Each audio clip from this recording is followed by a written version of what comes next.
We're going up to the provincial park, so Lumsden Pond Provincial Park.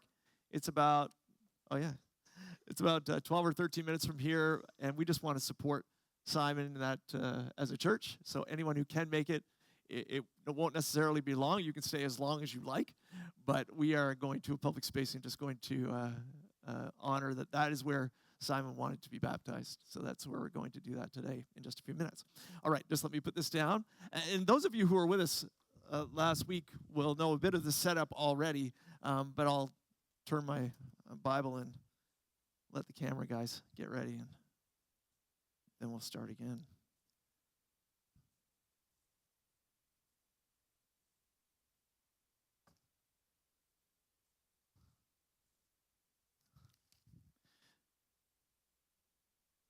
So we're going back into the book of Genesis and spending just 3 or 4 weeks here looking at the stories of Abraham, Isaac, Jacob, and Joseph. And last week we talked about the story of Abraham, talking about the word altars in close relationship with the story of Abraham. And when you know that story, you'll realize that he built a series of altars, and those altars had deep impact and significance. The purpose of an altar, as we described, was to worship God and to consecrate ourselves to him and encounter him or respond to an encounter that he has made with us. So we want to worship him, consecrate ourselves to him, and encounter him. And the reason that all of this was important is because we went back to the original story of saying God in the book of Genesis is not only in the business of doing the creating, he's in the business of doing the reconciliation or the renewal. What happened was when sin entered the world, there was something broken. Just as we described curb cleanup, you see lots of broken things on the side of the road. But what God does is he sees it and takes it from a place of where it is in this position of death, and he says, you know what, I want to redeem it, which means to buy it back. I want to restore it, and now I want to renew it, which means putting it back into activity after a season of inactivity. So God is using this story of Abraham to tell us that there are altars that we build in our lives. There are altars of worship. This is an altar of praise. We worship, we honor you, God, with everything that we are. But there's also positions of trust. So we worship you, God. That seems to be the easy part. Because those of us who can just look up at the stars in the sky can go, oh, just like Abraham did, wow. And when God puts a promise to that, he commands us and he promises us, and then he asks us to respond because he wants to breathe life back into the world. That's CPR. He wants to breathe life back into the world for the things that are broken. He wants to redeem them, restore them, and renew that. That takes place when we build altars in our lives. These consecrations toward God that say, you know what, I want to worship you, but not only do I want to worship you, I want to pray for you because I need your wisdom. Abram at the time, or his name got changed to Abraham, he needed direction. And maybe you need direction in your lives. So you call out to God and say, I want to worship you, but I want to know what is your will. I want to pray. I want to praise you. I want to build you an altar of praise. I want to build you an altar of prayer. But then I come to the place where I want to acknowledge that you are a God of peace, that you provide my rest in my life. After all of the chaos that takes place in my life, you are a God of rest. I want to praise you for the peace that you provide in my life. You protect me and you love me and you care for me. But then finally, the difficult one was when, if you know the story, Abraham had to sacrifice his own son at God's instruction. He said God wanted to know where Abram's heart really was. And so Abraham, he put his son on the altar and said, whatever your will. And then God intervened and said, that's not what I was looking for. I wanted to actually just find out where your heart was. You were never to be concerned. But God, for us, it seems, is the altar of provision is one of the most difficult. When we say, God, can you really provide for my needs? Can you really provide for me when I truly am deficient in a particular area of my life? Because I can praise you, I can honor you and worship you. But then it's a little tougher to trust you. To trust you with direction. It's harder to trust you with finding rest. Can you truly be my rest and my peace? Can you truly provide for me in the deepest area of need in my life? And God answered all of those with a resounding yes. So we went from an idea of this life that God wants to breathe back into us, because what happens is he gives us a command, which is like that CPR motion of pressing life back into us when we're not responding. But not only does he do that, he breathes life, just like the mouth-to-mouth resuscitation. He breathes this life of promise. He gives us a command. He breathes the life of promise into us, to which we are to respond. Even in the most difficult things that he calls us to do, whether it's to go to another nation in the world to share his good news, whether it's to go to a pond just up the road and publicly declare that, yes, I believe and put my faith in you. God calls us to respond to him. And when we respond to him, that's when life emerges. It's not when he gives us a command. It's not when he offers his promise. He's done all that he can do. He's pressed into us and he's breathed into us, but we must then respond to what he offers to us so that we can enjoy and receive that life that he has for us. And when that life, that response comes, that life emerges again and we start living. So last week was all about the altar. It was all about the altar, understanding that we want to build these in response, God, to what you have done. We want to worship you. We want to make ourselves available to you. That's what the word consecrate means. And then we want to say, I want to encounter you. I want to hear your voice. I want to sit at your feet. I just want to rest, just like, when that story of Mary and Martha, one of the sisters sat at Jesus' feet while the other one was complaining that she wasn't doing anything. He just sometimes wants us to sit at his feet and just listen, just linger, just spend time with him so that we can start breathing again. Well, the story today goes on to the story of Isaac, and this is a very short story compared to the story of Abraham. And today we're not talking necessarily about altars, we're talking about wells. So you see these yesterday or last week we were talking about these representing altars. Now we're going to flip the story and we're going to say these are going to represent wells. Okay? So when it comes to the wells, we're going to look at Genesis chapter 26. And in this story, we meet Isaac. We've already heard of Isaac, of course, because he was on the fourth altar over there. But as he's older and he has his own family, God is calling him. Now there was a famine in the land. Verse 1. Verse 2, the Lord appeared to Isaac and said, don't go down to Egypt. Live in the land where I tell you to live. Stay in this land for a while, and I will be with you, and I will bless you. Did you hear already? There's a command and a promise. There's a command and a promise. The question is, what will he do in response? God goes on and says, I will confirm the oath that I swore to your father Abraham. Because Abraham obeyed me, it says in verse 5. And in verse 6, so Isaac stayed in Gerar. So this wasn't too far from where he was, but he didn't go down to Egypt like his father did to receive anything that area could provide for him and his flocks. He was still quite provided for. His father did quite well, and so it was passed on to him, but he was still a hard worker. He didn't just take the inheritance and sit on it. He was a hard worker. And it sounds like his work was not only out of his own labor, but out of his response to God, this faithful response. And so here, it was this promise. God commanded him, and he promised him that he would provide for him and bless him. And the response needed to be, yeah, I'll stay, because you told me that if I stay here, I will be receiving your blessing. So there he stayed. I'm going to skip down to verse 12, because there was a bit of a hiccup in his life. If you go through it, you'll see some similarities to his father's life. But the focus in the brief time that we have, starting at verse 12, Isaac planted crops in that land, and on the same year, he reaped 100-fold because the Lord blessed him, and the man became rich, and his wealth continued to grow until he became very wealthy. He had so many flocks and herds and servants that the Philistines envied him. So all the wells that his father's servants had dug in the time of his father Abraham, the Philistines, the enemy, by the way, they stopped up. They filled the wells. Now, you can just imagine, if you're a pure water source, someone comes along and they depurify it. In fact, they don't even give you access to it. They just fill it in. There's no access to it. How upset would you be? You'd be irate, by the way. Because this is a source of life. This is your life. You can't do anything without water in the wilderness, in this place of harsh condition, a place where you have flocks to feed and give water to, and people to give food and water to. How are you going to provide for that if there is no water provision? So this is his response.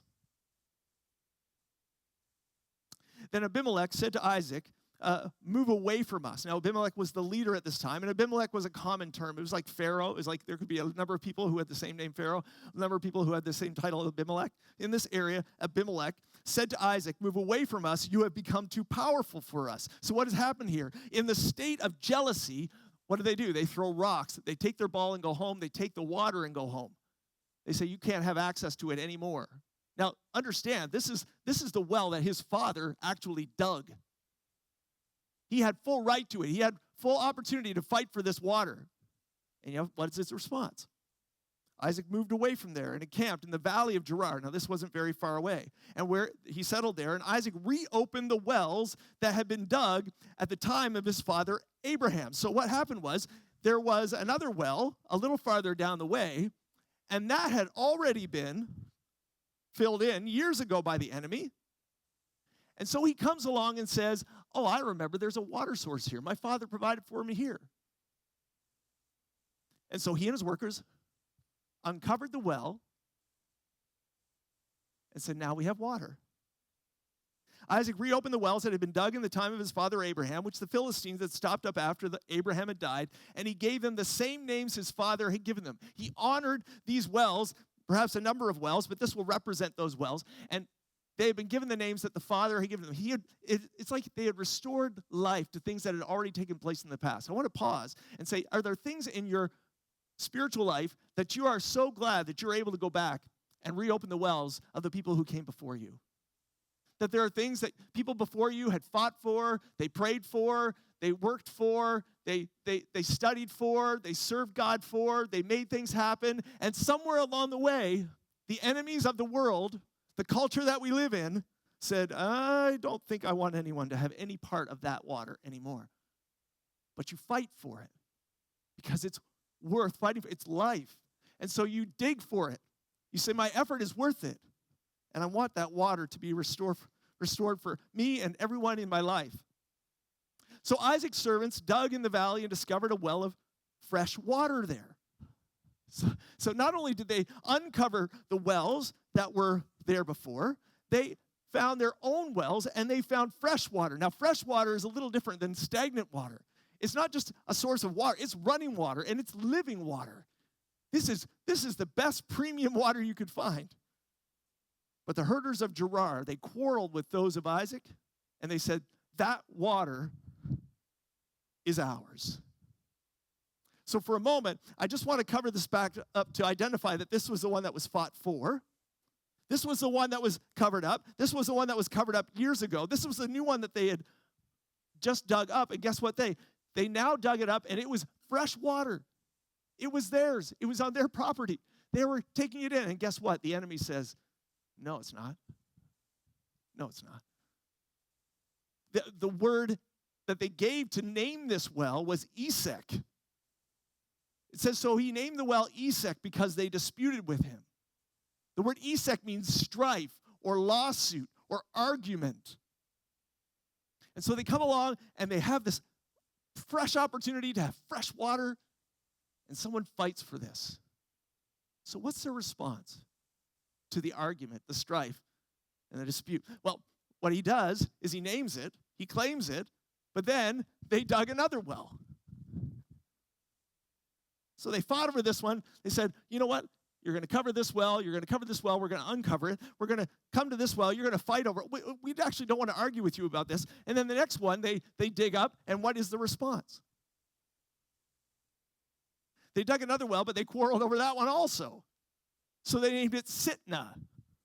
Sitnah, which means fight, which means accuser. If you think of the word Sitnah, you'll actually know that it's the same root word for the name Satan, the deceiver, the one who wants to come along and argue and fight to lay claim to what you think is yours, to the life, breath that you want, this living water that you fought so hard for. You worked. It's actually costly and time intensive to build and dig a well. And there are going to be people who will argue over those wells and fight for those wells and come into opposition to you having the living water from those wells. So what does he do? Isaac moved on, and he dug another well. and he named it Rehoboth. And the name Rehoboth actually means room. So he went from a place of conflict with Abimelech and all of his men. He comes to a place where he has to reopen the wells of his forefathers so that he could then again receive the living water that was there. He not only does that, but he comes to a place of living water and then another well, and there is argument and fight over that. But he gets to a place, after all of the conflict, he gets to a place called Rehoboth, which means room, almost like a place of rest. Now, I don't know about you, but in your life, have you felt sometimes that you fought for things that you felt were right? And you sometimes just queried your head and you went, why are you standing in opposition to this? This makes so much sense, and yet people want to steal from you the things that, if they really thought about it, could provide not only life for you, but for them as well. But there's a place after all of this conflict, and all of us go through conflict in our lives. This is what will happen when you dig wells in your life. You will come up against conflict, resistance to people, because this is life for you. And other people, the enemy specifically, Sitna, does not want to allow you to have that life. Jesus says, I've come that you may have life, and life to the full. But in that same passage, guess what it says? The thief comes to steal, kill, and destroy. He doesn't want you to drink that life. He doesn't want you to take that other breath. He doesn't want you to have that CPR. He doesn't want you to respond in such a way that you say, oh, I am so alive in you now. He wants to keep you thirsty. He wants to keep you weary. But you move on to the place of Rehoboth, this place of rest, this place of room, and you go, thank you. And sometimes in our lives, we do have these seasons when it feels so peaceful and restful that we can just say, God, we honor you. Even though this was hard, I thank you on the other side of the conflict and resistance that I can now, because of my clear conscience, I never gave in. I never gave in to the world's schemes. I never fought in such a way that it would compromise my faith or my integrity before you. I just wanted what you wanted for me, and you promised me. You commanded me, and you promised me that if I stayed here, you would provide for me. But you never said that you would provide for me if I go against your will. So never in this process did we see Isaac breaking his integrity or he was compromising according to God's will. He gets to a place of rest, which seems like a place where we want to stay. I know that if you're anything like me, you want to stay in the place of rest because it feels much better than a place of conflict. No one wants to be in conflict. Well, I won't say everyone, because some of you, quite honestly and oddly, like fighting. There are times when you just like the intensity. But I want to ask you, are those moments of God? Because we're called to be peacemakers. I'll talk more about that in just a moment. But here it says that he went up, and from Sitna he moved on from there and dug this well called Rehoboth, saying, the Lord has given us room and we will flourish in the land. It's a response to God, you will provide for my every need. From there he went up to Beersheba. Now Beersheba was a place where Abraham had settled after the fourth altar when he sacrificed his son Isaac. That's where he resided for a while. And it says here, that night, in Beersheba, the Lord appeared to him and said, I am the God of your father Abraham. Don't be afraid, for I am with you. I will bless you. I will increase your numbers of descendants for the sake of my servant Abraham. And so what does Isaac do? I love this. He builds an altar. He built an altar. He says, I worship you. I consecrate myself to you. I want to encounter you. Thank you for providing for everything I need. And then his servants dig a well. But not before he builds the altar. And for us, we have responsibility in our lives to build altars, these praise moments for God where we can just let ourselves be in awe of him and respond to him with all the mercy that he's given to us, with our whole lives being a living sacrifice. But that's toward him. He also calls us to then be loving, living sacrifices in the world where we are actually digging wells every single day. Every single day you should be building an altar. Every single day you should be digging a well. Every single day you should be honoring God, consecrating yourself to him and saying, yes, let's go. Tell me which way. And every day you should be doing the work of what it means to dig a well, investing. For some of you, that means reading the Bible. I want to keep it that simple. Because you dig the well. That takes effort for some of us. It takes time, takes attention to really study it and understand it. That's going to take your time and attention. That's the investment you need to make. For some of you, it's praying. For some of you, it's how do you respond to conflict in your life? Because the opposite of the altars, remember the altars were places of praise and prayer and praise, or praise and prayer, and we talked about the peace that he gives to us, and then the provision that he provides. But the flip of that is when we dig the wells, we're saying, God, how can I praise you better? What can I do in this moment to praise you and honor you in a new way, refreshing way? That takes work. You can come alongside someone else and just go with the motion. But how is it you personally? This is the difference between corporately, you can come here on a Sunday, you can corporately worship with everyone doing the work for you, but how do you worship with the work it takes to worship him yourself? How often do you actually seek the Holy Spirit? God, I know that you are a God that when I pray to you, you provide answers, but will you just give me the wisdom that you want for me?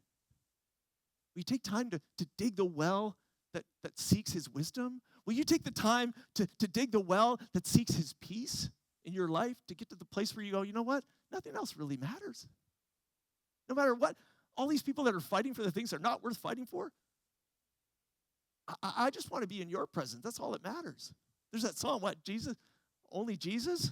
Like in the morning when I rise, just give me Jesus. Take everything else, just give me Jesus. I'm good. That's the peace that I have in my life. Then finally, it's this idea of provision. Can you provide? I want to lay everything in your hands, Jesus. I want to dig the well so deep that I will just ask you for the things that I need and trust that you will provide. So the story continues on. He goes, and this is the most ironic of endings. It's a great movie ending. So he builds this altar, but then he builds a well. Meanwhile, it says there he pitched his tent, and his servants dug a well. Verse 26, meanwhile, Abimelech, the same guy that kicked him out of this place of safety and comfort, had come to him from Gerar. Now, this is like 70K. Like, this is intentional. This isn't around the corner. He made an effort to come. This is either going to be really good or really bad. And he comes with Ahuzath. Oh, that's a fun name. He comes with Ahuzath, his personal advisor, and Phicol, the commander of his forces. Isaac asked them, why have you come to me, since you were hostile to me and sent me away? And they answered, we saw clearly that the Lord was with you.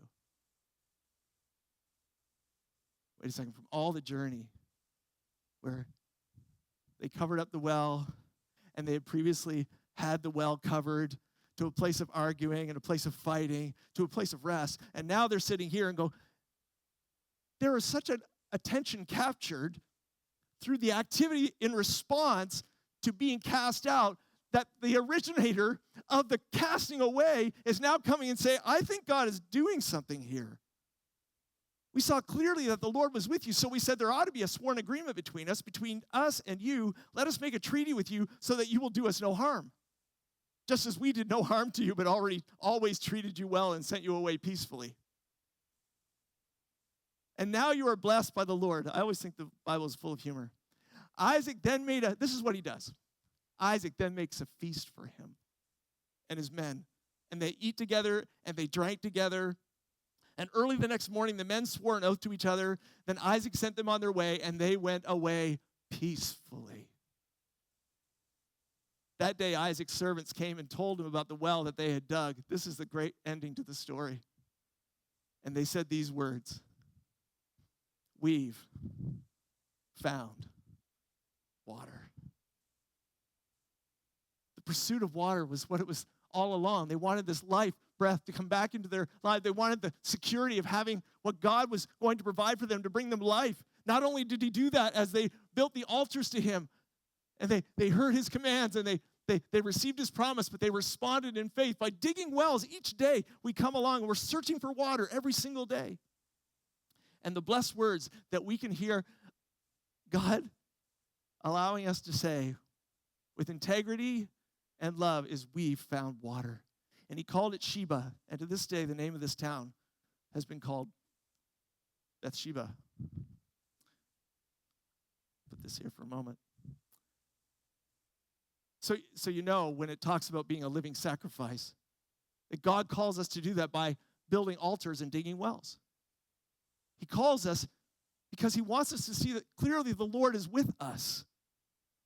Charles Spurgeon said this, like Isaac, after you have drunk of the waters of contention and hatred, you will be brought to Rehoboth, where you shall have room, even to Beersheba, the well of satiety, satisfaction, where your enemies shall seek your favor and glorify your God. That's the ultimate desire of your heart. It says, without holiness, there is no harvest. That's what the scripture says. Without holiness, there is no harvest. Your integrity through the process of building altars and digging wells, the integrity through that process is your holiness. As God works in this life back into your life, this pursuit of Him brings this holiness, there will be a harvest when we remain holy in Him. When we worship God and consecrate ourselves to Him and encounter Him. And then we study Him. We reflect on Him. We fast for Him. We do the spiritual disciplines. We love one another. We enjoy His wisdom in order that we would love others well, that we would experience His peace and mercy and sincerity. See, the fact is that a well is a pit, but it's a specific type of pit. When you think of pits in your life, you think of what swallow you or that you fall into. But wells sustain you.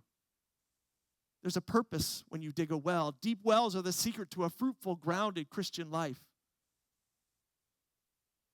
They aren't optional when you need spiritual water.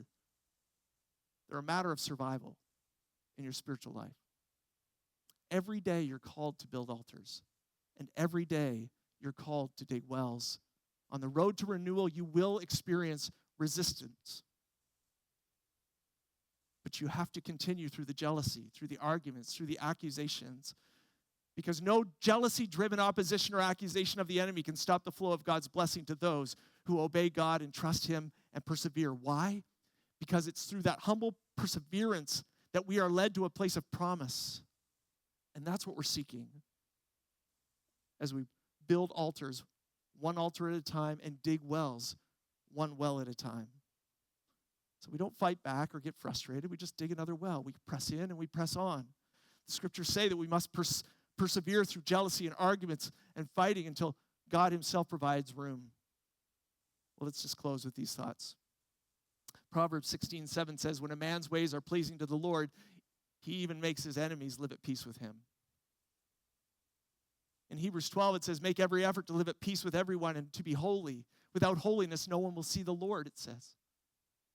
It's most important that we live a holy and pleasing life to God, trusting that He will sustain us through even the most difficult times. James 3, a section of that, tells us that we are called to be peacemakers, and he calls us to be thinking about what is the wisest thing to do in this circumstance. And in Matthew 5, it says, blessed are the peacemakers. Blessed when you are persecuted, even in the most difficult moments, because in just a little later on, it talks about us being salt and light in the world. It was clear that Isaac, for at least Abimelech and his men, had been salt and light to the place where they recognized that God had done a great work. And so it does with us. It's not as hard as we sometimes make it. It's just about being integrity-filled and humble and honest and trusting in the Lord. In Romans 12, it says these words, and I want to close with this passage because it ties so closely to where we left off about 9 or 10 weeks ago in Romans 12. It says, love must be sincere. Hate what is evil. Cling to what is good. It goes on to say, do not repay anyone evil for evil. Be careful to do what is right in the eyes of everyone. If it's possible, as far as it depends on you, live at peace with everyone. Don't take revenge, my dear friends, but leave room for God's wrath, for it is written, it is mine to avenge. I will repay, says the Lord. On the contrary, if your enemy is hungry, feed him. And if he's thirsty, give him something to drink. And doing this, you will heap burning coals on his head. And I have to explain that. That was an old story that in culture, that if you wanted to confess your sin in public spaces, you would take something, you would pad your head, you would protect your head, but you would put these burning coals on your head and go out into a public space to identify that there's something in my life that needs to be restored. And so when you hear this, in doing this, when you are a person of integrity and you are living as a peacemaker, in doing this, you will heap burning coals on his head to the place where maybe, just maybe, a person like Abimelech in your life will come and say, you know what? Even though I've been your opponent all this time, I now actually see that God is with you. Can you tell me more? Can you tell me more? That happens on trains. It happens in provincial parks. It happens in your workplaces. It happens in your family. Be a person of integrity and just never be amazed at what God can do. I think for us, every day, the story is that we are to build altars, offer ourselves as living sacrifices, and dig wells. I think that's the story, so I don't think we need to go any farther. But I just hope that this visual for us will be a reminder of that God is faithful. He is faithful. And he calls us to be faithful as well. Father, I just pray that this morning that we would recognize through the stories of Abraham and Isaac that you are always faithful. That you command us to do things even when they're difficult. We know that because of your promises, those breaths for our lives, that we can just be restored in our response. Father, will you allow us to trust you? Know that we can come and praise you, pray to you, receive peace in you, but also know that you will provide for our every single need. We trust you and love you. We thank you for what you're doing in our lives, and for those in this room who may not know you yet, I pray that they will come to know you as their personal and loving Father. In Jesus' name, amen.